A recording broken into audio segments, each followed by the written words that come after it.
Silence, a Fable by Edgar Allan Poe.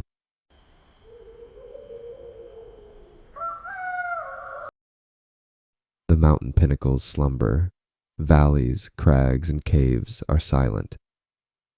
Listen to me, said the demon as he placed his hand upon my head.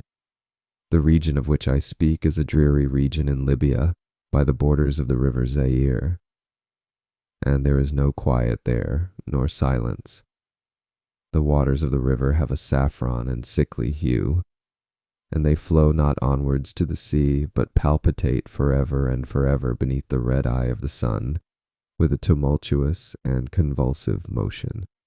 For many miles on either side of the river's oozy bed is a pale desert of gigantic water lilies. They sigh one unto the other in that solitude, and stretch towards the heaven their long and ghastly necks, and nod to and fro their everlasting heads. And there is an indistinct murmur which cometh out from among them like the rushing of subterrene water, and they sigh one unto the other. But there is a boundary to their realm, the boundary of the dark, horrible, lofty forest. There, like the waves about the Hebrides, the low underwood is agitated continually, but there is no wind throughout the heaven, and the tall primeval trees rock eternally hither and thither with a crashing and mighty sound, and from their high summits one by one drop everlasting dews, and at the roots strange poisonous flowers lie writhing in perturbed slumber.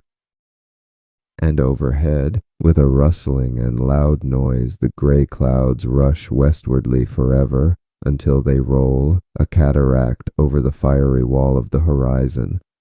But there is no wind throughout the heaven, and by the shores of the river Zaire there is neither quiet nor silence. It was night, and the rain fell, and falling it was rain, but having fallen it was blood. And I stood in the morass among the tall, and the rain fell upon my head, and the lilies sighed one unto the other in the solemnity of their desolation. And all at once the moon arose through the thin ghastly mist, and was crimson in color, and mine eyes fell upon a huge grey rock which stood by the shore of the river, and was lighted by the light of the moon. And the rock was grey, and ghastly, and tall, and the rock was grey. Upon its front were characters engraven in the stone, and I walked through the morass of water lilies until I came close unto the shore, that I might read the characters upon the stone, but I could not decipher them. And I was going back into the morass, when the moon shone with a fuller red, and I turned and looked again upon the rock, and upon the characters, and the characters were desolation. And I looked upwards, and there stood a man upon the summit of the rock. And I hid myself among the water lilies, that I might discover the actions of the man. And the man was tall and stately in form, and was wrapped up from his shoulders to his feet in the toga of old Rome. And the outlines of his figure were indistinct, but his features were the features of a deity. For the mantle of the night, and of the mist, and of the moon, and of the dew had left uncovered the features of his face, and his brow was lofty with thought, and his eye wild with care, and in the few furrows upon his cheek I read the fables of sorrow, and weariness, and disgust with mankind, and a longing after solitude. And the man sat upon the rock, and leaned his head upon his hand, and looked out upon the desolation. He looked down into the low, unquiet shrubbery, and up into the tall primeval trees, and up higher at the rustling heaven, and into the crimson moon. And I lay close within shelter of the lilies, and observed the actions of the man. And the man trembled in the solitude, but the night waned, and he sat upon the rock. And the man turned his attention from the heaven, and looked out upon the dreary river Zaire, and upon the yellow ghastly waters, and upon the pale legions of the water lilies. And the man listened to the sighs of the water lilies, and to the murmur that came up from among them. And I lay close within my covert, and observed the actions of the man. And the man trembled in the solitude, but the night waned, and he sat upon the rock. Then I went down into the recesses of the morass, and waited afar in among the wilderness of the lilies, and called unto the hippopotami which dwelt among the fens in the recesses of the morass. And the hippopotami heard my call, and came with the behemoth unto the foot of the rock, and roared loudly and fearfully beneath the moon. And I lay close within my covert, and observed the actions of the man.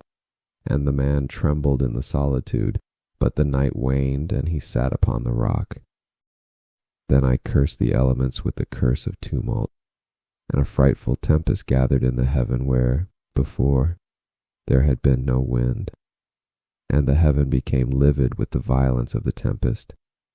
And the rain beat upon the head of the man, and the floods of the river came down, and the river was tormented into foam, and the water lilies shrieked within their beds, and the forest crumbled before the wind, and the thunder rolled, and the lightning fell, and the rock rocked to its foundation. And I lay close within my covert, and observed the actions of the man. And the man trembled in the solitude, but the night waned, and he sat upon the rock. Then I grew angry and cursed with the curse of silence the river and the lilies and the wind and the forest and the heaven and the thunder and the sighs of the water lilies, and they became accursed and were still. And the moon ceased to totter up its pathway to heaven, and the thunder died away, and the lightning did not flash, and the clouds hung motionless, and the waters sunk to their level and remained, and the trees ceased to rock, and the water lilies sighed no more, and the murmur was heard no longer from among them, nor any shadow of sound throughout the vast illimitable desert.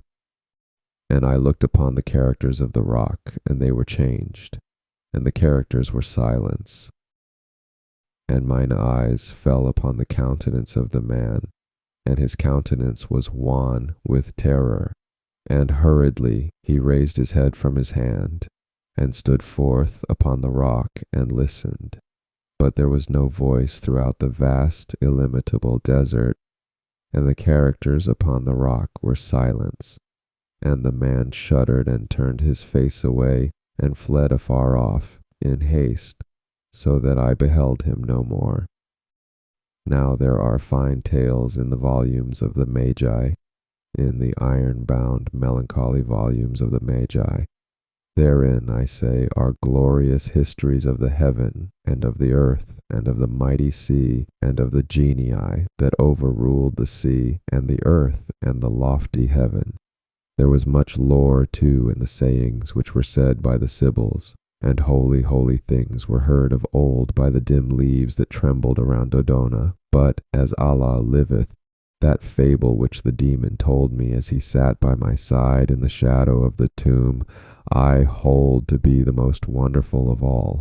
And as the demon made an end of his story, he fell back within the cavity of the tomb and laughed. And I could not laugh with the demon, and he cursed me because I could not laugh.